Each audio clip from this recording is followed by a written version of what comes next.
ভোলা সদর উপজেলা থেকে আকম নাসির উদ্দিন নামে ইউনিয়ন পরিষদের এক চেয়ারম্যান ও তার ছেলেকে আটক করেছে যৌথ বাহিনী।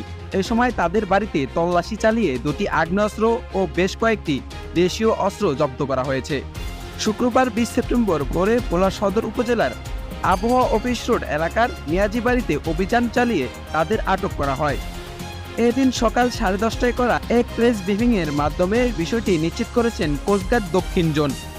আটককৃতরা হলেন দৌলত খান উপজেলার 1 নম্বর মদনপুর ইউনিয়ন পরিষদের চেয়ারম্যান আকম নাসির উদ্দিন নান্নু ও তার ছেলে আরিফ।